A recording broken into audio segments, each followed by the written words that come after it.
Gitu kan? Maka Nabi SAW mengingatkan. Langsung Nabi bersumpah, wallahi, demi Allah, sesungguhnya dunia ini, maksudnya kalian sekarang rasakan makan enak, minum, punya istri, punya suami, punya anak, punya rumah, punya kendaraan, segala macam. Dunia ini dibandingkan akhirat yang harusnya kalian tunggangi dunia ini untuk menuju ke sana. Ya, perumpamaan perbedaannya seperti jari seseorang di antara kalian, yang telunjuk yang kalian celupkan ke lautan, maka lihatlah berapa banyak tetesan air yang ikut dengan jarinya. Dunia seperti tetesan air yang di jari telunjuk tadi, sementara akhirat seperti lautan yang luas. Artinya Nabi SAW memberikan gambaran kepada kita, dunia kalian lalui ya. Kenapa sih kita lalui? Tidak mungkin tidak. Semenjak ayah kita Adam alaihissalam dan ibu kita Hawa alaihissalam diturunkan oleh Allah SWT di muka bumi, maka tidak akan terjadi kiamat sampai seluruh keturunan Adam alaihissalam lahir. Tidak akan terjadi kiamat sampai manusia terakhir yang Allah takdirkan akan lahir.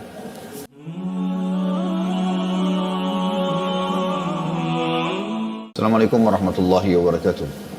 Alhamdulillah, wassalatu wassalamu ala rasulillah. Segala puji dan puja kehadirat Allah subhanahu wa ta'ala, juga salawat dan taslim kepada Nabi besar Muhammad sallallahu alaihi wa ala alihi wa sahbihi wasallam. Teman-teman sekalian, pada kesempatan ini kita bukan sedang membedah buku seperti biasa. Ini mirip dengan hari Senin kemarin di jam 12.00 sampai jam 13.00 waktu Indonesia Barat, tepatnya di Jakarta, berarti di Indonesia Timur, tepatnya saya berada sekarang di Makassar di jam 13.00 sampai insya Allah 14.00. Kita akan bahas tema lepas, maksudnya umum, dan kita akan membahas insya Allah masalah dunia adalah tempat sementara. Indahnya menjadi seorang muslim, saudaraku seiman, karena kita telah diberitahukan segala sesuatunya. Tidak ada sesuatu yang kita ingin tahu, baik itu nampak depan mata atau tidak nampak, hal-hal yang zahir ataupun yang gaib, kecuali kita sudah diberitahukan. Misal, aktivitas apa yang harus kita lakukan dalam keseharian. Dari bagaimana makan, tangan kanan, baca bismillah, minum, tidur, pakai baju, buka baju, masuk rumah, keluar rumah, mau tidur, bangun tidur. Hampir semua aktivitas kita dari bangun tidur sampai tidur lagi sudah diberikan panduannya. Ada doa-doanya. Dan kita diberikan sebuah poin penting tentang masalah realisasi dalam kehidupan kita dengan konsep halal. 5 huruf ini yang jadi pegangan. Kemudian di antara aktivitas kita itu kita juga disisipkan untuk bagaimana beribadah kepada Allah SWT. Ada sholat 5 waktu, ada zikir pagi petang, ya. Jadi memang kita melihat subhanallah, ya, bagaimana dalam kehidupan kita itu semuanya ditata sedemikian rupa. Dan juga hal-hal yang gaib, seperti misalnya alam-alam yang kita tidak tahu, ada alam jin, ada alam malaikat, ya. Ada alam barzah di kuburan, ada kehidupan akhirat yang nanti akan kita menuju ke sana. Juga sama, sudah dipaparkan panjang lebar tentang bagaimana kita memahami semua itu. Jadi kita seperti sudah mendapatkan tanda kutip bocoran semua hal-hal tersebut. Dan ini tidak terjadi kecuali untuk orang muslim, untuk sosok muslim. Selain daripada muslim tidak akan mendapatkan masalah informasi seperti ini. Kita jadi tahu semuanya, dari awal manusia diciptakan, Nabi Adam alaihissalam, dan kisahnya panjang lebar diceritakan dalam beberapa ayat-ayat Al-Quran, termasuk panjang lebar dalam surah Al-Baqarah, sampai masuk surga, sampai turun ke bumi, kemudian anak cucunya, kemudian panduan-panduan hidup diturunkan yang berbentuk syariat, dibawa oleh para nabi-nabi, kitab-kitab turun dari langit, termasuk yang kita imani Al-Quran, dan menjelaskan segala sesuatunya, tafsilan di kulli syai', dalam Al-Quran dikatakan perinci segala sesuatunya. Itu sampai ke masalah bagaimana menghadapi kematian, bahkan digambarkan bagaimana bertemu dengan malaikat, prosesi kematian tersebut, masuk alam barzah, sampai Nanti di akhirat ada timbangan amal. Wa may ya'mal mithqala dzarratin khairan yarah, wa may ya'mal mithqala dzarratin syarran yarah. Siapa yang berbuat kebaikan seperti biji sawi akan diperlihatkan untuknya dan dia akan dapatkan hasilnya. Dan siapa yang berbuat seperti biji sawi dari keburukan maka dia akan dihukum. Dan seterusnya sampai ke surga dan neraka. Bahkan surga itu terinci luar biasa. Seakan-akan kita melihat dengan mata kita. Tanahnya, tanaman-tanaman atau kebunnya ya. Kemudian istana-istananya, pelayan-pelayannya dari laki-laki, bidadara dan juga perempuan bidadari. Dipan-dipan, permadani-permadani, gelas-gelas, segala macam hal dirincikan. Sampai seakan-akan kita melihatnya. Dan itu yang digambarkan oleh para sahabat.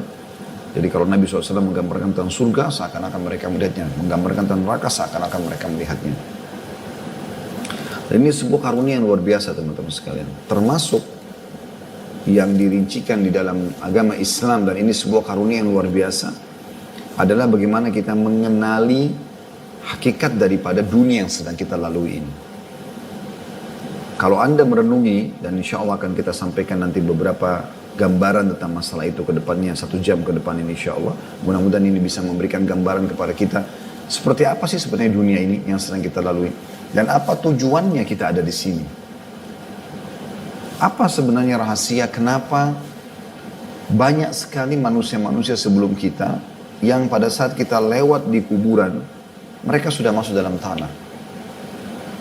Apakah seperti pemahaman orang-orang ateis, orang-orang yang tidak meyakini ada Tuhan Allah Subhanahu wa taala, sudah selesai, begitu saja berlalu? Atau memang ada kehidupan di sana? Ada sesuatu di sana. Dan ada kelanjutan kehidupan.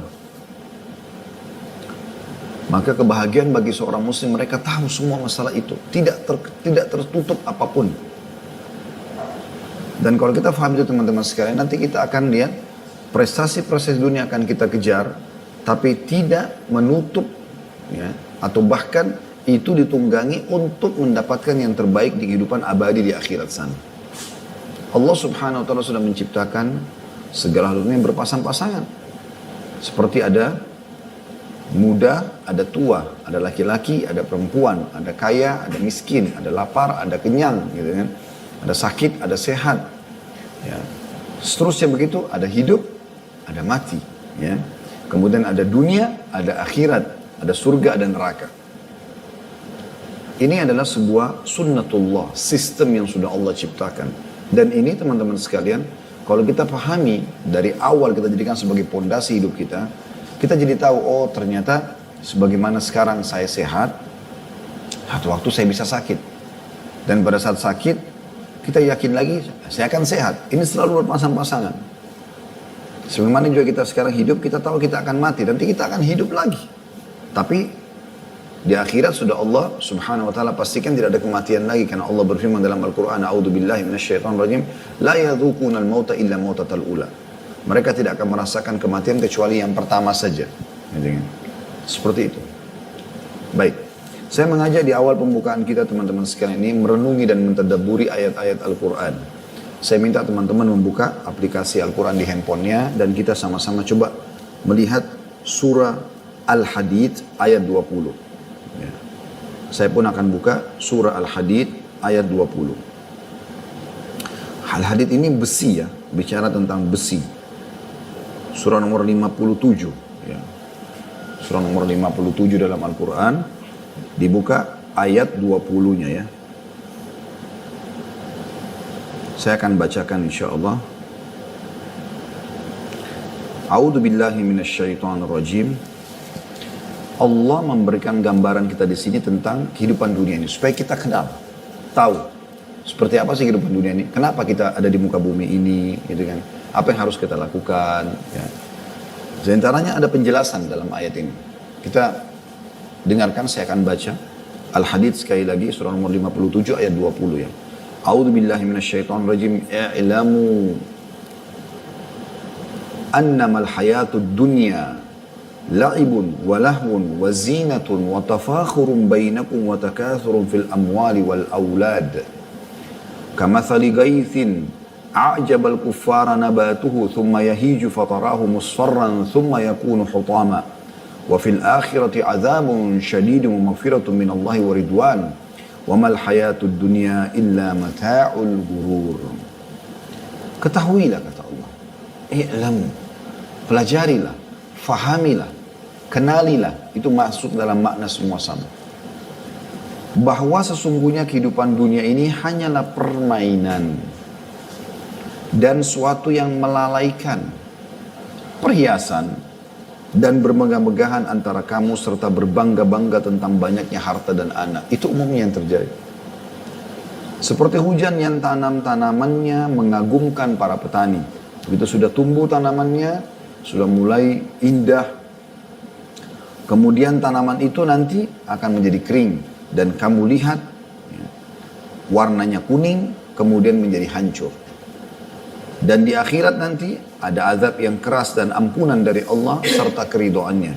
Dan kehidupan dunia ini tidak lain hanyalah kesenangan yang menipu.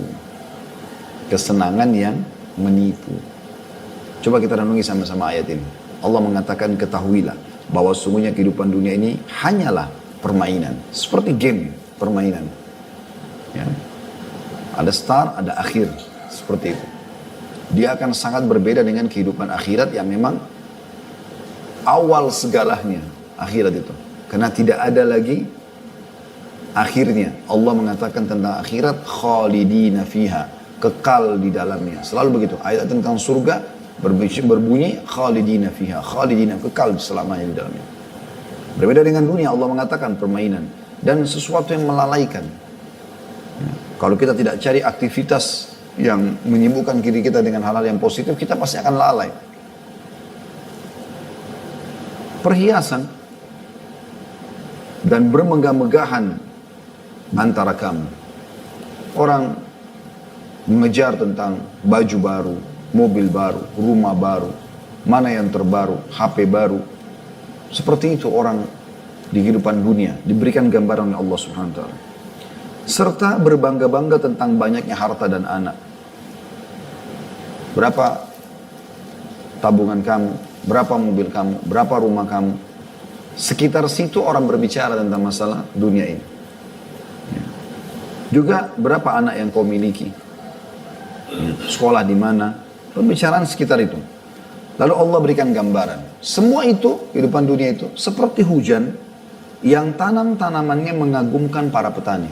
Jadi pada saat hujan turun, membuat tanaman itu mulai berbunga, mulai indah, ya, sehingga membuat para penanamnya kagum.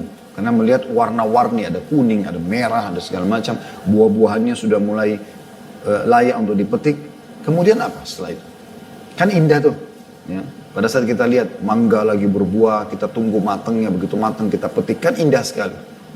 Tapi Allah gambarkan kehidupan dunia seperti itu. Dia akan jadi perhiasan, tapi ingat kata Allah, dia nanti akan kering, akan hilang. Ya. Kata Allah SWT, kemudian tanaman itu menjadi kering. Artinya akan hilang semua ini, akan musnah, fana. Ya. Tidak ada yang kekal. Dan kamu lihat warnanya kuning. Lama-lama menguning, lama-lama rusak, kemudian menjadi hancur. Buah mangga indah awalnya, buah-buah semuanya begitu. Awal mengkal, kemudian tiba-tiba dia matang, ya. Setelah matang, dia akan rusak kalau tidak dikonsumsi. Maka itu digambarkan kehidupan dunia, seperti itu. Lalu Allah mengatakan, dan di akhirat nanti, akan ada pertanggungjawaban semua yang kalian lalui di dunia ini. Akan ada azab yang keras bagi yang kufur, membangkang dan segala macam. Dan ampunan dari Allah serta keridoannya. Ampunan bagi orang yang beriman. Dan juga ya keridoan Allah Subhanahu wa ta'ala. Maksudnya surga. Dan kehidupan dunia ini tidak lain hanyalah kesenangan yang menipu. Itu ayat 20 ya. Kita coba lanjut ke ayat 21-nya. Allah Subhanahu wa ta'ala lalu mengajak kita semua. Orang-orang yang beriman. Apa kata Allah? Sabiku, berlumba-lumbalah kalian. Oleh karena itu, tadi di ayat 20 dijelaskan tentang dunia, Allah mengatakan, oleh karena itu, selama hidup di dunia, berlomba-lombalah kalian. Ila magfiratin mir rabbikum. Kepada pengampunan Tuhan kalian. Segera minta ampun kalau berbuat salah. Dan jadilah orang-orang yang baik, yang patuh. Wa jannatin arduha ka ardis sama'i wal ardi uiddat lilladina amanu billahi wa rusulih. Dan kejarlah surga yang luasnya seluas langit dan bumi. Yang di akhirat nanti. Begitu kamu melalui kematian, kamu akan menuju kepada kehidupan yang abadi yang sebenarnya. Di sana ada surga, tempat abadi yang luasnya seluas langit dan bumi. Kita tidak akan pernah temukan teman-teman ada bangunan semegah sebesar surga. Satu bangunan dinamakan surga, ya, itu seluas langit dan bumi. Kalau Anda pernah belajar ilmu alam pasti punya gambaran bagaimana si langit ini. Kita belajar ilmu pengetahuan alam, kita lihat bagaimana miliaran bintang-bintang berserakan ada di langit atau di bawah langit ini. Dan itu sangat luas. Dikatakan alam semesta ini luas sekali. Surga seluas itu semua Allah subhanahu wa ta'ala ciptakan. Kejar itu kata Allah. Caranya bagaimana? Dunia ditunggangi untuk mendapatkan itu. Segera bertobat kalau punya dosa dan segera kamu kejar surga. Bagaimana? Dengan beramal saleh. Yang Allah siapkan untuk orang-orang yang beriman kepada Allah dan Rasul-Rasulnya. Dzalika fadlullahi yu'tihi man yasha. Itulah karunia Allah berikan kepada siapa yang diinginkan. Wallahu dzul fadlil azim. Dan Allah zat yang maha memiliki karunia yang besar. Kemudian teman-teman sekalian kita coba lihat lagi ayat yang lain yang berbicara juga tentang masalah dunia ini. Bisa dilihat dalam surah Yunus. Surah nomor 10 ayat 24. Kita buka lagi. Surah Yunus, surah nomor 24. Maaf, surah nomor 10 ayat 24. A'udzu billahi minasyaitonir rajim. Innama mathalul hayatid dunya kama'in anzalnahu minas sama'i fakhtalata bihi nabatul ardi mimma ya'kulun nas.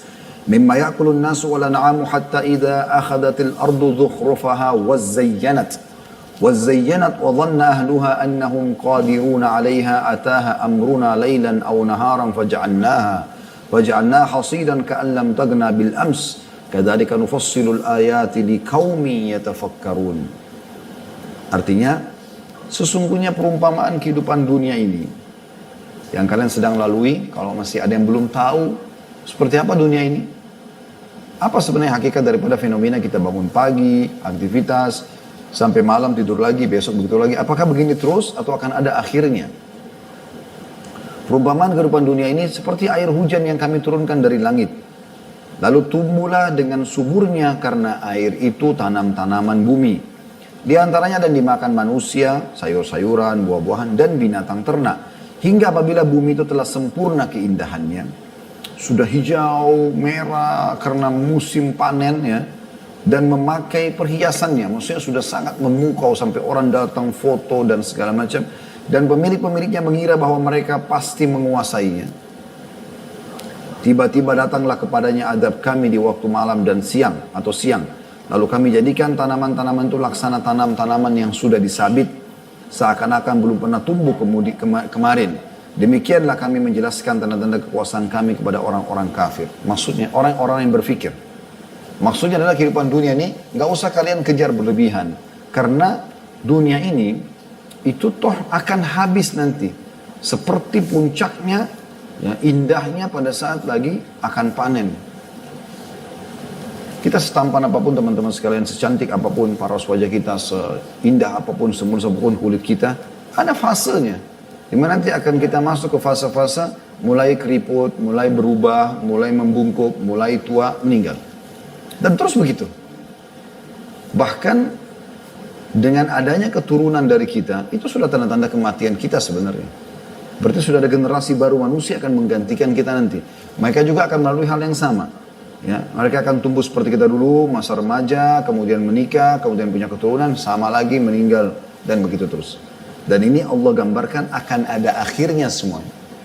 Dengan kematian setiap individu ini dan terakhir puncaknya adalah kiamat yang termasuk salah satu rukun iman kita.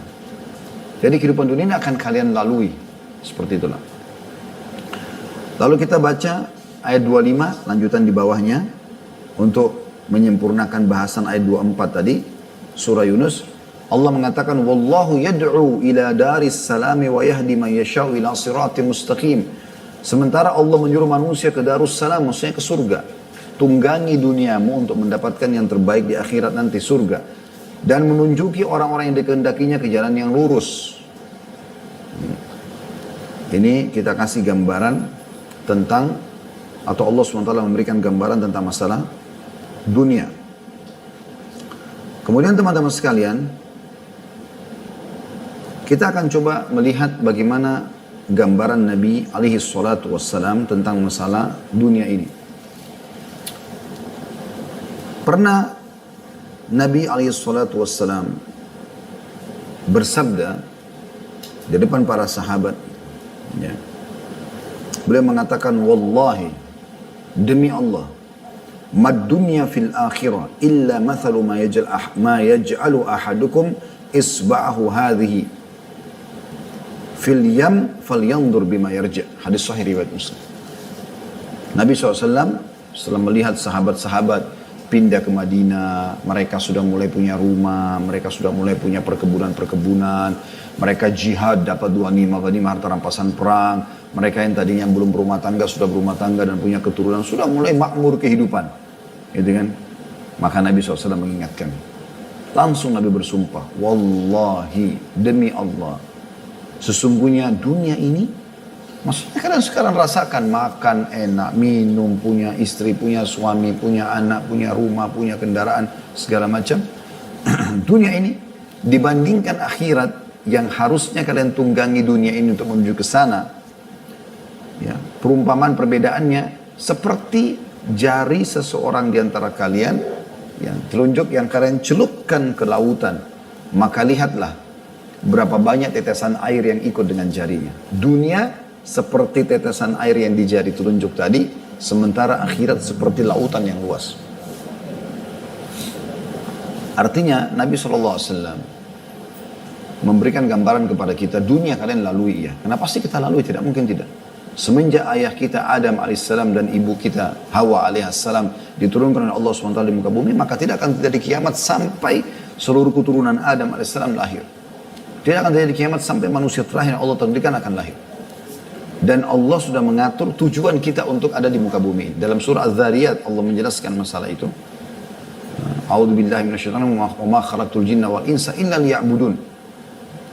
Seingat saya surah nomor 56 ayat 50-an ini ya.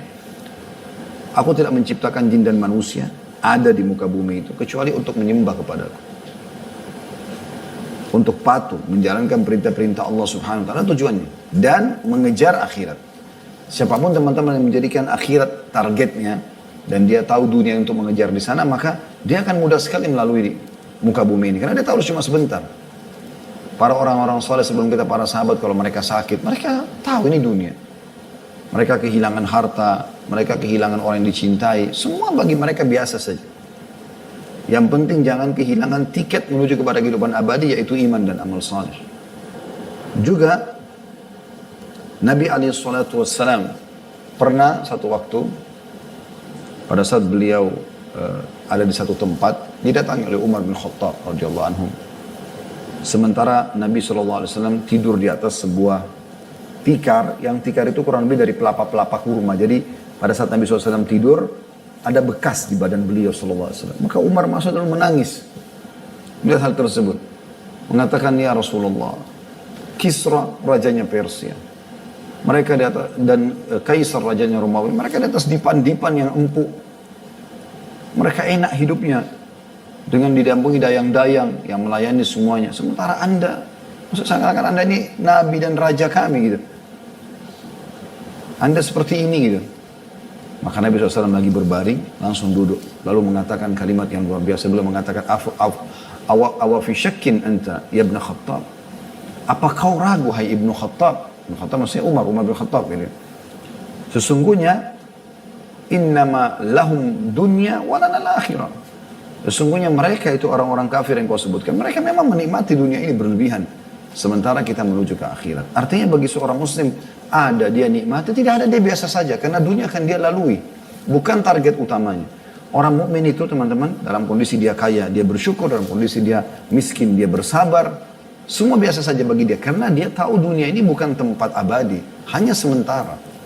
Akan dilalui. Dia tunggangin ini untuk menuju kepada kehidupan abadi. Dalam sebuah riwayat Tirmidzi juga Nabi SAW pernah melewati pasar, ada bangkai kambing. Lalu beliau memegang kupingnya bangkai kambing itu sambil mengatakan, siapa yang mau beli ini? Kan sahabat mengatakan, ya Rasulullah, tidak ada yang mau gitu. Maka beliau mengatakan kalimat, fa wallahi lad dunya ahwanu 'ala Allahi min hadza 'alaikum. Ketahuilah bahwasanya bangkai yang kalian tidak suka ini lebih hina di sisi Allah, dunia lebih hina daripada bangkai ini. Dunia di sisi Allah lebih hina daripada bangkai ini di hadapan kalian. Jadi seperti kita nggak suka dengan bangkai kambing yang sudah membusuk, ya, maka Allah Subhanahu Wa Taala menganggap dunia lebih hina daripada itu. Bukan tempat target utama. Seorang mukmin melalui semuanya dengan tenang, nikmat bersyukur, cobaan bersabar, semuanya mudah bagi dia karena targetnya adalah akhirat. Dunia sementara. Juga dalam riwayat yang lain, riwayat Imam Ahmad, kata Nabi SAW, hadis ini sahih juga. Inna mat'am ibni Adam ju'ila mathalan di dunia.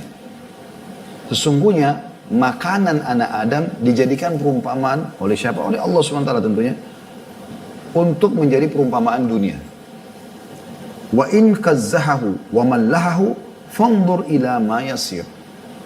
Biar dia bumbuhi, dia kasih garam, diperindah penataannya makanan itu, maka lihat hasil akhirnya. Akan jadi apa itu? Dan orang semua tahu, akan jadi ampas, akan jadi tinja, akan jadi air seni. Sebagian jadi nutrisi tubuh. Yang tadinya makanan mewah, akan jadi begitu juga ujung-ujungnya. Pada saat itu saja indah kelihatan. Kemudian juga pernah ada seorang sahabat dalam riwayat Imam Ahmad juga namanya Ad-Dahhak radhiyallahu anhu, Dahhak bin Sufyan radhiyallahu anhu, seorang sahabat yang saleh. Beliau mengatakan bahwasanya Rasulullah SAW pernah berkata pada beliau, anna Rasulullah SAW qala lahu, Nabi SAW bersabda kepada dia, ya Dahhak, ma ta'amuk, wahai Dahhak, apa makananmu? Qala ya Rasulullah, al-lahmu wal laban. Maka dia mengatakan, ya Rasulullah, daging dan susu. Ini makanan paling mewah. Orang bisa makan daging, bisa minum susu itu luar biasa. Qala thumma yasiru ila madha. Nabi SAW tanya, lalu setelah itu jadi apa? Daging yang kau makan, susu yang kau minum, akan jadi apa? Qala ina ma qad alimta. Dahhak kena santun dengan Nabi SAW. Dia tidak mau bilang kotoran ya Rasulullah. Dia cuma mengatakan, akan menjadi sesuatu yang sudah anda tahu ya Rasulullah. Maksudnya akan jadi kotoran, tinja dan air seni. Qala fa inna Allah Ta'ala daraba ma yakhruj min ibni Adam mathalan di dunia. Ketahuilah bahwasanya Allah Subhanahu wa taala menjadikan ya, apa yang keluar dari anak Adam itu sebagai perumpamaan dunia. Kotoran. Makanya Syekh Utsaimin rahimahullah, saya pernah dengar cuplikan ceramah beliau, salah satu ulama Saudi mengatakan, seharusnya seorang mukmin menjadikan dunia ini seperti, WC. Tempat dia menyelesaikan hajatnya, kemudian dia keluar dan dia kembali ya, beraktivitas seperti biasa. Semua ini teman-teman apa yang kita sampaikan, dan akan masih ada beberapa dalil yang kita sampaikan, bukan berarti anda tidak usah urus dunia, pakai aja baju kotor, gak usah makan yang enak, gak usah punya rumah yang bagus. Bukan itu pemahamannya, bukan itu. Karena Allah Subhanahu wa taala berfirman dalam surah Al-Qasas, Anda bisa buka surah nomor 28 ayat 77. A'udzu billahi minasyaitonir rajim. Al-Qasas 28 ayat 77 ya. A'udzu billahi minasyaitonir rajim, wa bataghi fi ma ataka Allahu ad-daral akhirah wa la tansa nasibaka minad dunya. Kejarlah apa yang Allah janjikan untukmu di akhirat dan jangan lupa bagianmu dari dunia. Maksudnya dunia silakan nikmati. Nabi SAW makan makanan enak, pakai baju yang bagus, ada rumah, ada tunggangan. Tetapi Nabi SAW bukan menjadikan sebagai target, bukan. Sehingga akhirnya tidak mengenal lagi mana halal, mana haram. Karena dunia menjadi target. Untuk mendapatkan harta, mau halal, mau haram, mau menipu, mau mencuri, tidak pusing. Begitu juga dengan, jabatan misalnya. Pokoknya yang penting dapat jabatan, intinya itu. Mau benar, mau salah, nggak pusing. Nah ini tidak boleh. Ini semua yang dimaksudkan yang tidak boleh. Jadi tunggangi dunia untuk akhirat. Jujur, amanah, tanggung jawab, ya, berprestasi dalam segala hal, tapi halal. Dan tujuannya semua untuk akhirat. Orang beda sekali teman-teman. Kalau ada orang yang memang tujuannya dunia, Dan ada orang tujuannya akhirat, beda sekali. Antara langit dan bumi. Kalau orang tujuannya akhirat, maka dia tidak pernah berharap ada balasan dari dunia. Kalaupun datang sebagai rezeki dia terima. Kalau tidak, maka dia tidak ada masalah. Itu kalau orang targetnya akhirat. Tapi kapan orang targetnya dunia, maka apapun yang dikerjakan walaupun kecil selalu berharap diterima kasih, ada balasan duniawiyanya. Ya. Bahkan tidak berharap untuk bisa membantu orang atau berteman dengan orang yang tidak ada mendatangkan masalah duniawiyah bagi dia. Nah ini semua karena orang targetnya dunia, bukan targetnya akhirat. Kalau orang targetnya akhirat, dia tahu semua akan dapat pahala. Renungi ini, sabda Nabi SAW, hadis sahih riwayat Ahmad dan juga Tirmidzi. Kata baginda Nabi SAW, Qala Allah Ta'ala, dalam hadis qudsi, Allah Ta'ala berfirman, Ya bena Adam, tafarraq li ibadati amla sadraka ginan, wa asuddu faqrak. Wahai anak Adam, lowongkan waktumu untuk bisa beribadah kepadaku. Artinya semua aktivitasmu jadikan ibadah untukku. Karena aku lakukan, mencari rezeki, menikah, punya keturunan, berteman, bertetangga, segala macam. Semua itu karena Allah Subhanahu wa taala yang perintahkan, jadikan ibadah. Maka aku akan mengisi dadahmu, hatimu dengan kekayaan. Dan aku akan menutup pintu-pintu kemiskinan darimu. Selesai. Ibadah, jaga hubungan sama Allah SWT, Allah bukakan semua. Renungi baik-baik hadis ini teman-teman. Apa kata Allah? Wa illa taf'al mala'tu yadaika syuglan wala asuddu faqrak. Kalau kau tidak lakukan itu, kau tidak beribadah kepadaku, tujuanmu hanya dunia, tidak mau kenal mana halal, mana haram. Haram aja semuanya pokoknya. Gitu kan?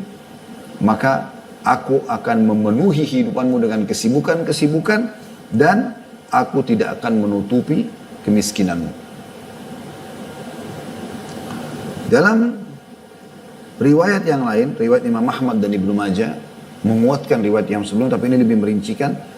Kata Nabi SAW, Man kanatid dunya hammahu, farraqallahu alaihi amrah. Barang siapa yang dunia saja targetnya, maka Allah akan pecah belahkan urusannya. Tersibukkan dengan banyak kegiatan, dan tidak terselesaikan. Tidak mendatangkan manfaat kecuali kecil bagi dia. Wa ja'ala faqrahu baina ainaihi. Dan Allah akan jadikan kemiskinan di depan matanya. Walaupun rumah sudah ada mobil, ada pasangan hidup, ada anak, masih saja merasa dirinya kurang. Allah jadikan kemiskinan di depan matanya sehingga selalu tamak terhadap dunia. Walam ya'tihi minad dunya illa ma kutibalah.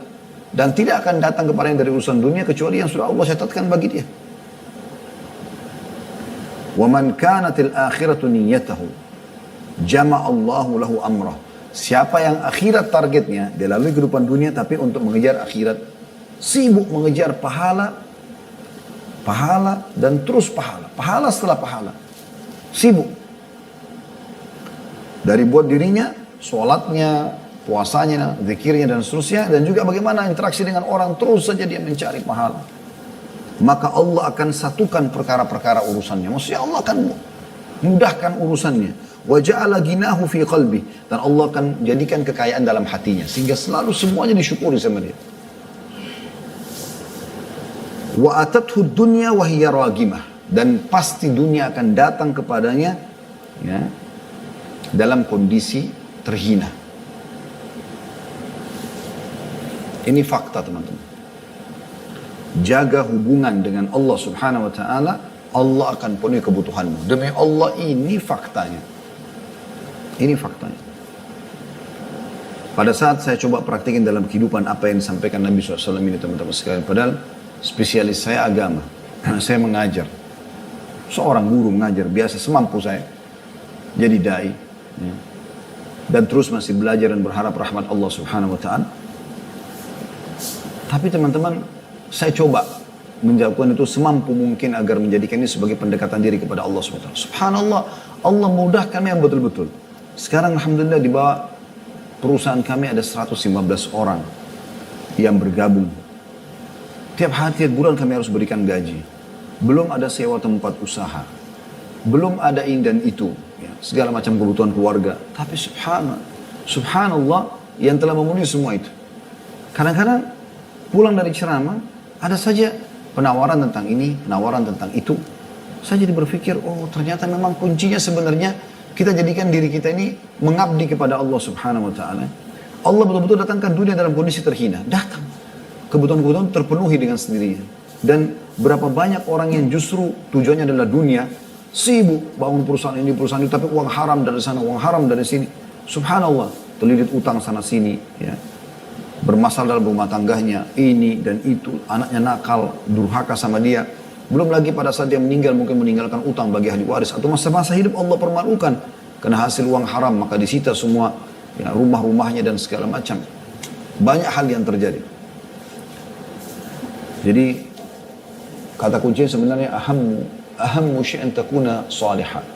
Saya dengar kalimat ini dari seorang da'i di Saudi yang menyampaikan, subhanallah, dia mengatakan sebenarnya bukan hal terpenting dari apa yang kau sampaikan, apa yang kau lakukan. Tapi yang terpenting adalah bagaimana kau menjadi orang saleh sehingga apa yang kau lakukan dan kau ucapkan itu semuanya benar. Artinya hubungan kita dengan Allah SWT baik, maka baik semuanya. Kalaupun ada orang-orang yang mau niat buruk dengan kita, maka Allah punya cara untuk menghilangkan orang-orang buruk itu. Allah punya cara. Bukan kita yang harus menguras tenaga kita. Jadi betul-betul Allah tadi mengatakan, Nabi SAW mengatakan, Jama' Allah amra, Allah akan satukan perkara-perkaranya, Allah akan mudahkan semua urusannya. Itu luar biasa. Fakta depan mata. Nabi SAW menghina orang-orang yang hanya sibuk dengan harta dunia ini dan lupa masalah akhiratnya. Kalau anda kaya raya dan anda bisa tahu ya bagaimana mengalokasikan itu pada tempat-tempat yang tepat. Karena Nabi SAW mengatakan dunia ini ada 4 manusia, 4 golongan manusia. Yang pertama, yang paling baik adalah Allah berikan ilmu dan harta, lalu dia menghabiskan keduanya di jalan Allah. Sudah pintar, kaya, lalu dia alokasikan semua itu dalam kebaikan-kebaikan. Yang kedua adalah orang yang Allah berikan ilmu tapi tidak diberikan harta.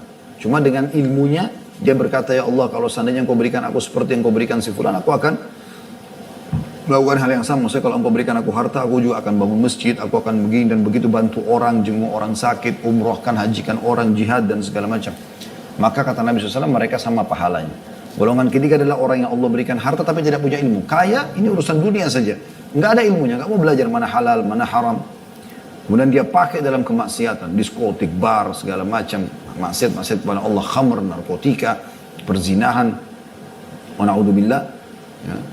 Kemudian ada golongan keempat yang melihat golongan ketiga ini, dia bilang kalau seandainya saya punya harta sama dengan si fulan, saya akan buat yang sama. Maksudnya saya juga akan buat kemaksiatan begitu, maka keduanya sama dosanya.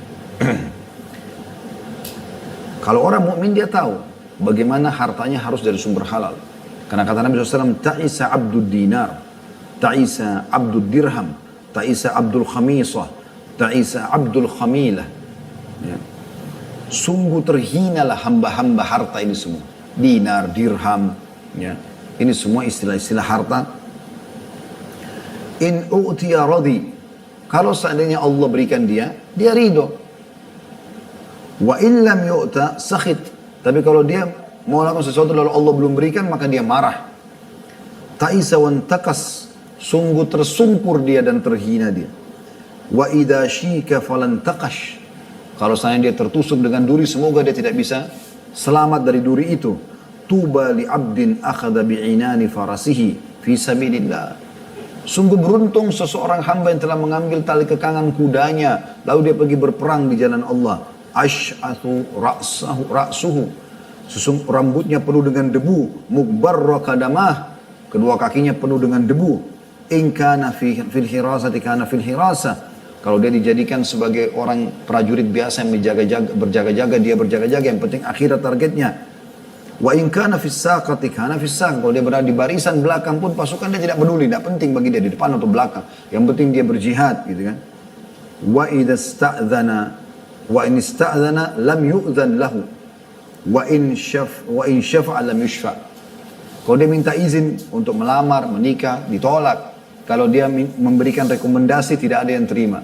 Hadis riwayat Bukhari. Maksudnya adalah yang beliau ingin sampaikan sallallahu alaihi wasallam, bagaimana orang yang targetnya akhirat, nggak peduli bagi dia jenis pekerjaannya, yang penting selama itu halal.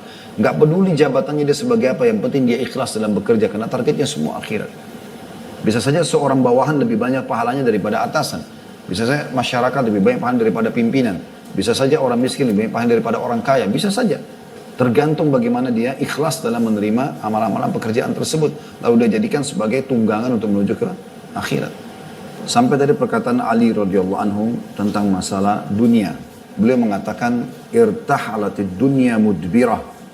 Sungguh dunia telah pergi. Wartahalatil akhiratu muqbilah. Dan akhirat sekarang sedang datang. Walikulli wahidatin minhuma banun. Keduanya memiliki anak-anak.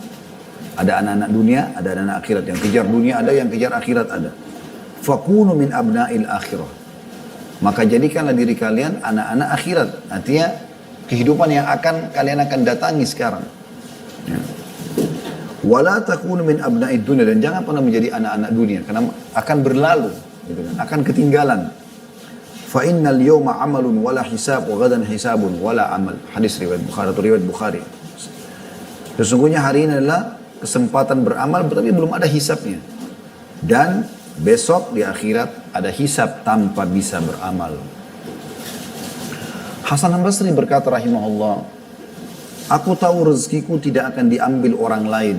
Karena itu hatiku selalu tenang. Di dunia ini tidak usah khawatir. Oh proyek itu punya saya diambil, oh ini uang saya diambil. Nggak bisa, itu rezeki sudah Allah tentukan. Kata Hasan al-Basri, aku tahu rezekiku tidak akan diambil oleh orang lain. Kalau rezeki dia akan sampai ke dia. Karena itu hatiku selalu tenang. Aku tahu amalku tidak akan dikerjakan orang lain. Oleh karena itu, aku selalu beramal. Aku tahu Allah Ta'ala selalu memperhatikanku. Karena itulah, aku malu jika Allah melihatku dalam maksiat. Aku tahu kematian sudah menungguku. Karena itulah aku selalu menambah bekal untuk pertemuanku dengan Allah. Jadi wasiat yang luar biasa. Beliau mengatakan, aku tahu rezekiku tidak akan diambil orang lain, maka aku tenang. Aku tahu amalku, sholat, puasa, segala macam, tidak akan dikerjakan orang lain, maka aku sibuk beramal. Yang ketiga, aku tahu Allah Ta'ala selalu memperhatikanku, melihatku. Maka aku malu untuk bermaksiat kepadanya. Dan yang terakhir, yang keempat adalah aku tahu kematian sedang menungguku. Maka aku selalu mempersiapkan untuk menghadapi pertemuan dengan Allah. Maksudnya pada saat meninggal akan bertemu dengan Allah Subhanahu wa ta'ala. Lalu beliau mengatakan, jauhilah dunia ini. Lalui iya, tapi jangan menjadikan target utama. Sehingga terus mengikuti perkembangan dunia yang sifatnya tidak ada manfaatnya buat dia secara akhirat. Penuh dengan kemaksiatan dan jenis-jenisnya. Karena ia seperti ular yang mulus pada sentuhan tangan, tetapi racunnya bisa membunuh. Juga beliau mengatakan dunia dimulai dengan tangisan dan diakhiri dengan tangisan. Maksudnya pada saat lahir menangislah si bayi tersebut. Pada saat dia meninggal dia ditangisi. Itulah kesimpulannya dunia. Coba teman-teman kita renungi sama-sama apa yang harus kita lakukan kalau begitu selama di dunia.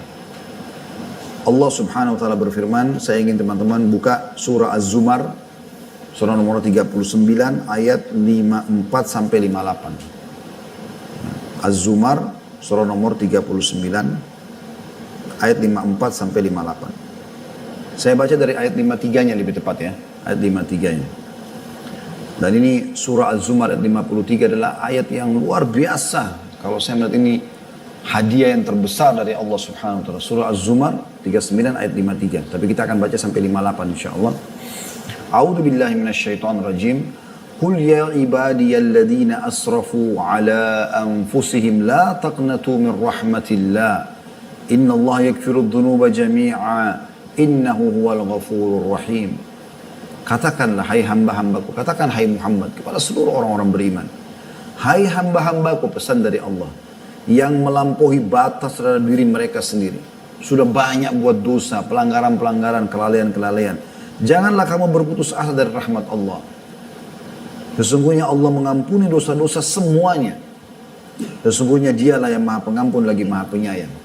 Allah SWT memastikan asal kita mau taubat, mau kembali ke jalannya, kita mau memperbaiki sekarang dan mau menuju ke akhirat, maka Allah akan mengampuni semua kesalahan.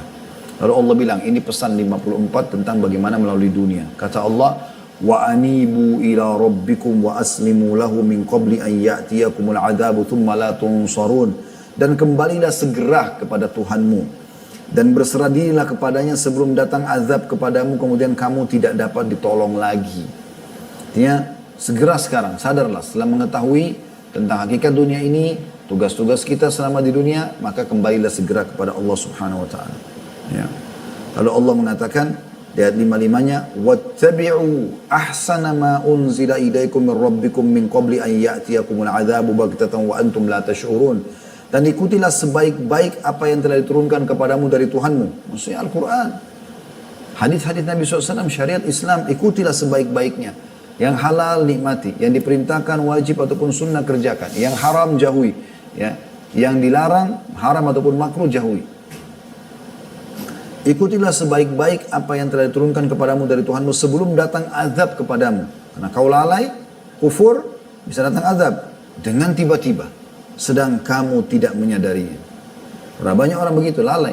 Kalau dari diskotik tabrakan mati, di rumahnya terjadi gempa mati, naik turun tangga kepleset, jatuh, kebentur, mati, dan sekian banyak contoh-contoh dalam masalah ini. Ayat 56-nya, dan pada saat meninggal apa yang dia katakan, antakula nafsun ya hasrata ala ma farrattu fi jambillahi wa in kuntu laminas sakhirin. Supaya jangan ada orang yang mengatakan pada saat mau meninggal atau sudah meninggal, amat besar penyesalanku atas kelalaianku dalam menunaikan kewajiban terhadap Allah. Sedangkan aku sesungguhnya termasuk orang-orang yang memperolok-olok, maksudnya agama Allah. Wa na'udzubillah. Ada orang subhanallah meninggalkan perintah agama lalu lalai sampai dia meninggal. Tidak taubat dan memperbaiki. Ini kerugian yang besar bagi dia. Semua orang-orang yang menjadi teman kita, orang-orang yang bersama kita, apalagi ahli maksiat, sama-sama saling mendukung dalam kemaksiatannya teman-teman sekalian. Ini hanya sampai kita meninggal dulu atau dia meninggal dunia. Kalau dia meninggal dunia lebih dulu, kita akan tinggalkan dia di kuburan. Tidak mungkin kita akan duduk di kuburan menemani dia. Kalau kita meninggal lebih dulu, dia pun hanya sampai di kuburan. Setelah itu dia akan pulang, dia aktivitas seperti biasa. Ayat 57-nya, "Au taqula law anna Allah hadani lakuntu minal muttaqin." Atau jangan ada yang berkata lagi nanti, kalau sekiranya Allah memberi, wah, bukankah sekarang Anda bisa baca Al-Quran dan terjemahannya, bukankah banyak pengajian, bukankah di medsos juga banyak ceramah-ceramah. Tapi nanti orang kalau tidak mengikuti itu akan menyesal semua. Allah bilang, dia mati, dia menyesal. Ayat 58 juga sama. Au taqula hina taral adzab law annani karratan fa akuna minal muhsinin. Atau supaya jangan ada juga yang mengatakan pada saat melihat azab, siksa kubur, siksa neraka, kalau sekiranya aku dapat kembali ke dunia, niscaya aku akan termasuk orang-orang berbuat baik. Tidak akan bisa. Percuma, tidak akan ada cara dia lagi untuk bisa menyelamatkan diri kalau sudah datang padanya kematian. Saya akan coba baca teman-teman sampai ayat 61 saya tambahkan karena ini ada relevansinya ya. Tadi sampai 58, ayat 59-nya, bala qad ja'atka ayati fakadzdzabta biha wastakbarta wa kunta minal kafirin. Bukan demikian. Kau percuma saya bicara seperti itu pada saat sudah menghadapi kematian. Sebenarnya kata Allah telah datang keterangan-keteranganku kepadamu, lalu kamu mendustakannya dan kamu menyombongkan diri dan adalah kamu termasuk orang-orang kafir. Kata sebagian ulama, dari ayat ini ya, bisa diambil sebuah kesimpulan kalau setiap individu Allah akan sampaikan kepadanya sinyal hidayahnya. Sinyal hidayah. Akan sampai ke dia penyampaian-penyampaian nasihat, tapi dia engah enggak. Dari kerabatnya, dari temannya, dari pasangannya, dari anaknya, dari lingkungannya. Coba ada orang tetap ngotot dengan kekafirannya, ngotot dengan kesalahannya. Ayat 60-nya, wa yaumal qiyamati taral ladzina kadzabu 'ala Allahi wujuhum muswaddah alaysa fi jahannam mathwan lil mutakabbirin. Pada hari kiamat nanti, hai orang beriman, ya, kamu akan melihat orang-orang yang berbuat dosa terhadap Allah, enggak mau patuh, enggak mau beriman, mukanya menjadi hitam. Bukankah dalam neraka jahanam itu ada tempat bagi orang yang menyombongkan diri? Lalu ayat 61, wa yunajjillahu alladhina taqaw bimafazatihim la yamassuhum su'u wa la hum yahzanun. Dan Allah menyelamatkan orang-orang yang bertakwa karena kemenangan mereka, maka tidak disentuh oleh azab dan tidak pula mereka berduka cita. Nah, jadi Allah Subhanahu wa taala memastikan orang-orang yang kufur, yang berbuat kemaksiatan, mereka akan menyesal itu. Kemudian kita coba tutup insya Allah dengan beberapa hadis Nabi SAW Kata Nabi SAW dalam hadis riwayat Baihaqi, "Thalathun munjiyat." Ada 3 perkara yang bisa menyelamatkan kalian. Di dunia selamat, menuju ke akhirat juga selamat. Yang pertama kata Nabi SAW, "Khasyatullahi fis sirri wa alaniyah." Selalu takut dan tunduk kepada Allah dalam keadaan sendirian atau rame-rame di keramaian. Selalu cuma ada yang halal yang dibolehkan, yang haram semua dijauhi, baik sendiri ataupun lagi rame-rame. Yang kedua, wal qasdu fil ghina wal faqr. Ekonomis, ya. Tidak mubadzir pada saat kaya ataupun miskin. Yang ketiga, wal adlu fir ridha wal ghadab. Selalu berlaku adil walaupun dalam keadaan ridha ataupun emosi, marah. Ya, seperti itulah. Juga sabda Nabi SAW agar kita bisa melalui dunia ini dengan tenang, aman, tentram. Kata Nabi SAW, "Undur ila man huwa asfala minkum." Lihatlah selalu kepada orang-orang yang lebih di bawah daripada kalian. Lebih kurang paras wajahnya, lebih kurang postur tubuhnya, lebih kurang hartanya, lebih kurang keturunannya, lebih kurang luas rumahnya, lebih kurang kendaraannya dan seterusnya. Wala tanzuru ila man huwa fawqakum, dan jangan pernah lihat orang yang di atas kalian. Lebih kaya, lebih sehat, lebih gagah, lebih cantik, lebih pintar. Jangan lihat mereka. Fa innahu ajdaru alla tazdaru ni'matallahi alaikum. Karena itu akan mempersulit kalian bersyukur terhadap nikmat yang Allah berikan. Hadis ini riwayat Bukhari. Jadi kalau kita diberikan sepeda, jangan lihat orang yang punya motor, lihat orang yang masih jalan kaki. Kita jalan kaki pun ada orang yang masih bisa kita lihat orang yang pincang kakinya, gitu kan. Kita masih sempurna. Kalau kita punya motor, jangan lihat orang yang punya mobil, kita lihat orang yang masih pakai sepeda. Kita punya mobil tahun 2000 misalnya, jangan lihat orang yang punya mobil 2020, kita lihatnya yang di bawah itu, dan seterusnya. Kita punya rumah tipe 36, jangan lihat orang yang punya rumah lebih besar, lihat rumah yang lebih kecil, seterusnya begitu. Kita punya anak cuma 1, lihat orang yang tidak punya anak sama sekali, gitu kan. Kita sudah menikah tapi tidak punya anak, lihat orang yang belum menikah, masih banyak yang bisa kita lihat. Sehingga kita selalu bersyukur terhadap nikmat Allah Subhanahu wa Ta'ala. Kemudian dalam hadis yang lain juga diriwayatkan Bukhari dalam Adab Mufrad, kata Nabi SAW, "Man asbaha minkum." Ini kata kunci orang mukmin selalu bersyukur terhadap nikmat Allah di dunia. "Man asbaha minkum aminan fi sirbi." Siapa yang tiba di pagi hari dalam kondisi, ya, dia aman di dirinya, tentram di wilayahnya, gitu kan. Mu'afan fi jasadi, badannya sehat, indahu qutu yaumi, dia punya makanan untuk hari itu, faka'anna mahizat lahud dunya, maka seakan-akan dunia sudah berkumpul semua padanya. Juga Nabi SAW mengingatkan, ini kita tutup dengan hadis-hadis ini sebagai bahan renungan. Beliau mengatakan dalam hadis riwayat Hakim dalam sanad hasan, "Atani Jibril faqal." Jibril pernah datang kepadaku dan berkata, "Ya Muhammad, ish ma syi'ta fa innaka mayyitun." Hai Muhammad, hidup sesukamu, kau pasti akan mati. Wa ahbib ma syi'ta fa innaka mufariqu. Cintai siapapun yang kau inginkan, kau pasti akan berpisah dengannya. Wa'mal ma syi'ta fa innaka majziyun bihi. Berbuat sesukamu, toh kau juga akan diminta pertanggungjawabannya.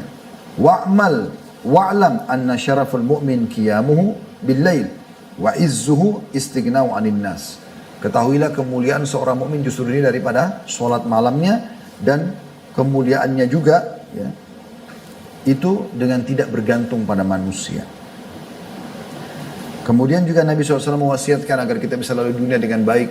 Diriwayatkan oleh Ibnu Majah dengan sanad hasan. Kata Nabi SAW, "Man ardan nasa bi sakhatillahi wakkalahu Allahu ilan nas." Barang siapa yang membuat manusia ridho, tapi pada hal yang membuat Allah murka, maka Allah akan buat dia bergantung pada manusia. "Wa man askhatan nasa bi ridallahi kafahu Allahu ma'unatan nas." Dan barang siapa yang membuat manusia marah, tapi karena itu pada keridhaan Allah, karena Allah ridho, walaupun manusia marah dia nggak peduli, maka Allah akan mencukupkan dia dari manusia, tidak perlu lagi dengan manusia-manusia lain. Hadis ini hadis sahih riwayatkan Ibnu Hibban, ya. Bukan Ibnu Majah. Tadi maaf saya keliru, tapi ini hadis riwayat Ibnu Hibban. Karena ini ada tulisan saya cukup kecil ya, jadi saya lihat di layar yang pernah saya tulis dengan tangan. Maka tadi saya keliru menyebutkan riwayat Ibnu Majah dengan sanad hasan, tapi ini adalah riwayat Ibnu Hibban dengan sanad sahih. Kalau riwayat Ibnu Majah dengan sanad hasan adalah qila ya Rasulullah ayyul mu'minina afdal. Pernah seseorang bertanya kepada Nabi SAW mengatakan, ya Rasulullah, orang mukmin mana yang paling afdal?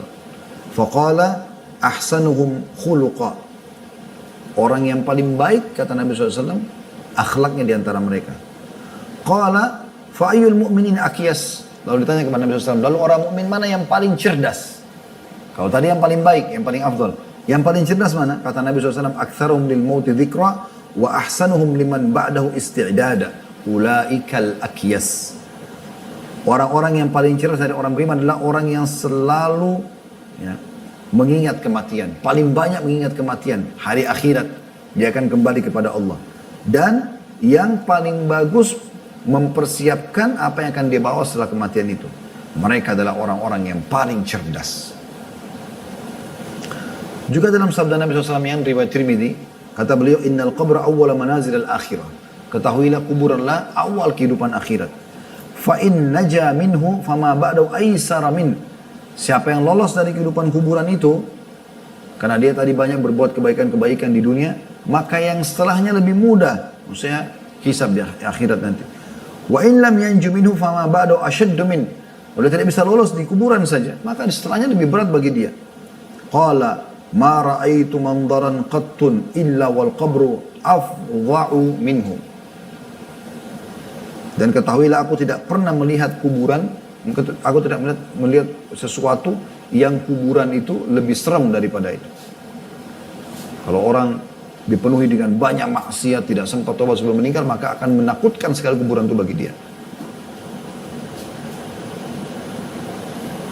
Nabi SAW dalam hadis lain riwayat Ibnu Majah dengan sanad hasan juga pernah setelah mengantar jenazah, kemudian beliau menangis melihat jenazah tersebut. Lalu beliau mengatakan sabdanya yang masyhur, wahai saudara-saudaraku, untuk inilah selalu kita punya persiapan.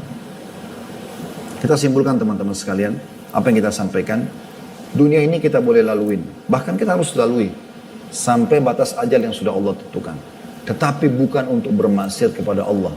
Kalau pun pernah melakukan kemaksiatan, bertobat kepada Allah SWT segera. Kita harus menyadari kalau kita sedang menuju kepada kehidupan abadi, yaitu akhirat.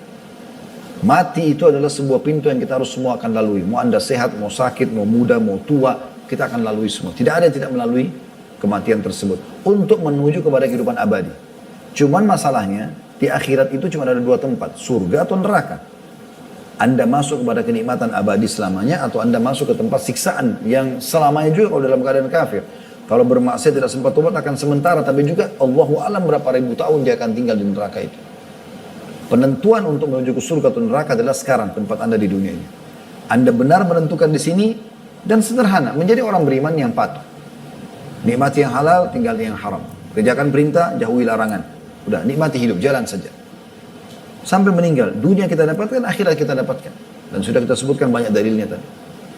Dan jangan sebaliknya, menjadi orang-orang yang terus sibuk dengan urusan dunia yang akhirnya melupakan akhiratnya. Tidak ada urusan sama akhirat sama sekali. Dari bangun tidur sampai tidur semuanya cuma tahu gunjing, fitnah, manipulasi data, haram semuanya. Zina, khamr dan seterusnya. Akhirnya dunia dia sebenarnya juga tidak menikmatinya karena pasti akan ada akibat dari perbuatannya. Mana teman-teman sekalian ada orang di dunia ini berbuat kesalahan lalu tidak kena hukuman. Anda akan lihat akan datang saatnya dia dihukum. Makin lama dia terjerumus dalam kemaksiatan itu maka makin berat hukuman Allah SWT kepada dia. Dan saya yakin mungkin kita semua pernah lalui dalam kehidupan kita kalau kita berbuat salah. Ada saja subhanallah peringatan-peringatan dari Allah Subhanahu Wa Taala. Dimulai dari penyesalan. Awal kalau kita mau berbuat dosa kita takut dulu, khawatir. Lalu kalau kita lakukan akhirnya muncul penyesalan. Kalau kita taubat aman. Tapi kalau kita tidak taubat maka akan datang hukuman-hukuman yang lebih berat. Kalau ada orang sadar dengan peringatan dari Allah SWT hanya dengar cuplikan, lihat cuplikan misalnya, mungkin anda mau buat dosa tiba-tiba anda buka YouTube, oh ternyata ada ceramah tentang ini, kayak seakan-akan Allah sedang mengingatkan gitu. Anda sadar, alhamdulillah. Kalau anda tidak sadar, anda terus berbuat dosa, maka akan datang peringatan lebih keras. Ya, mungkin secara fisik Anda akan sakit, Anda akan tabrakan, Anda akan jatuh. Juga Anda tetap melakukan, maka akan ada yang lebih besar lagi. Akan dipermalukan, bahkan bisa su'ul khatimah wa na'udzubillah puncaknya. Oleh itu teman-teman sekalian, nikmati dunia ini pada hal yang halal dan taat kepada Allah SWT, Anda akan mendapatkan semua dunia ini dan akan mendapatkan akhirat. Seperti itu kurang lebih gambarannya. InsyaAllah bahasan kita, semua kita bisa memahami bahwasanya memang seperti dulu kita, dunia hanya tempat sementara saja. Saya akan bacakan pertanyaan yang sudah masuk dulu. Yang pertama, Assalamualaikum warahmatullahi wabarakatuh. Bagaimana cara menyikapi dunia yang sementara ini terhadap orang-orang yang tidak serak di hati dan tidak bertegur di kehidupan sehari-hari sehingga bisa mencapai surga firdaus Allah. Jujur Ustaz, saya sudah tidak mau untuk menjalin komunikasi dengan mereka dalam bentuk apapun. Di sini kita perlu tahu dulu, tidak seraknya penanya ini kenapa? Kalau tidak serak karena mereka adalah ahli maksiat, ya, orang-orang yang justru membuat kita terjerumus dalam pelanggaran-pelanggaran agama, dan kita sudah coba luruskan kepada mereka ini nggak boleh, ini haram. Kemudian malah mereka menjadi-jadi, maka itu bagus, jauhi mereka, jauhi komunitas buruk itu. Karena kata Nabi SAW, almaru ala dini khalili, seseorang sesuai dengan agama temannya. Falyanzur ahadukum ila man yukhalil, maka seseorang dari kalian harus jeli dalam memilih siapa yang dia temani. Nggak boleh sembarangan. Memang harus begitu. Tapi kalau tidak serak ini hanya karena tidak sama jenjang ekonominya, atau karena dia memiliki kelebihan fisik atau paras wajah, atau kelebihan kepintaran misalnya, maka nggak boleh. Ya, kita harus lihat kalau dia adalah orang-orang beriman, maka kita sebaiknya malah mendekat dan bagaimana kita mengambil ya, manfaat-manfaat keimanan dari mereka. Sampai pernah ada seorang sahabat ya, subhanallah saya tidak dapat namanya orang ini, tapi dia menikahi salah satu dari mantan istrinya Umar bin Khattab. Sudah sangat tua sebenarnya. Umar bin Khattab sudah meninggal, ada istri beliau yang masih hidup pada saat itu, salah satu istrinya beliau. Maka orang ini menikahi, lalu orang semua tanya, kenapa Anda menikahi wanita tua seperti itu? Sangat tua. Gitu kan? Umar bin Khattab saja meninggal umur 63 tahun. Istri itu sekitar 60 tahunan atau mendekati umur itu. Dinikahi oleh seseorang. Lalu dia mengatakan, saya demi Allah tidak menikahi wanita ini kecuali karena saya ingin tahu rahasia sholat malamnya Umar dari dia. Bagaimana ibadahnya Umar pasti istrinya tahu. Saya nikahi dia gara-gara itu biar dia bongkar kepada saya rahasia ibadahnya Umar. Kalau orang-orang baik, kita memang mengambil manfaat daripada mereka. Seperti itu kurang lebih. Yang kedua dari metode dulu saya baca, nanti insya Allah kita kembali kepada teman-teman panitia pengajian. Assalamualaikum warahmatullahi wabarakatuh. Saya Bintang ingin bertanya, bagaimana cara saya menyikapi orang tua yang menuntut saya untuk mendapatkan nilai terbaik di kuliah demi mendapatkan pekerjaan yang layak di kemudian hari. Padahal saya ingin menjalani hidup ini dengan santai dan fokus pada apa yang mempermudah kita masuk ke dalam surga. Akhi yang bertanya ini, permintaan orang tua Anda itu benar dan itu berhubungan sekali dengan masalah akhirat. Seorang mukmin memang dianjurkan dan ditekankan agar mereka mencari prestasi terbaik di dunia. Kita bukan berarti tadi yang saya bahas, saya sudah tekankan itu. Bukan berarti setelah kita bahas dunia itu terhina segala macam, oh berarti kita nggak usah pakai baju yang bagus, kita nggak usah makan, nggak usah kejar prestasi terbaik di pendidikan kita, tidak usah kita menjadi orang kaya. Bukan begitu maksudnya. Ya. Anda disuruh oleh orang tua dan sebagai bentuk bakti kepada orang tua, harusnya ya Anda mengejar itu. Sebagai bentuk bakti kepada selama bukan yang diminta maksiat maka penuhi. Itu bentuk bakti kepada orang tua. Dan juga kita dianjurkan dalam Islam mengejar prestasi terbaik. Tidak pernah dalam Islam kita dilarang mengejar yang terbaik dari dunia ini. Tidak pernah. Kita disuruh mengejar yang terbaik. Kita boleh makan minuman yang terbaik. Allah mengatakan, makanlah halalan thayyiban. Halal yang dibolehkan dan thayyiban yang berkualitas. Kita disuruh menggunakan pakaian yang bagus. Ya. Tapi tidak berlebihan, tidak mubazir dan halal harusnya. Kita disuruh memiliki tempat tinggal, tunggangan. Boleh. Nabi SAW punya semua itu dan Nabi SAW punya pembantu rumah tangga. Tapi bukan jadikan sebagai target utama. Justru Anda, saya sarankan penanya ini, memang harusnya mengejar yang terbaik dari apa yang bisa dikejar dari prestasi dunia ini. Yang penting diniatkan untuk akhirat. Ya, misalnya diniatkan untuk menuntut ilmu yang benar, kemudian juga sebagai bentuk bakti pada orang tua gitu kan. Kemudian juga mengamalkan ilmu itu nanti kepada orang-orang yang membutuhkannya. Allah.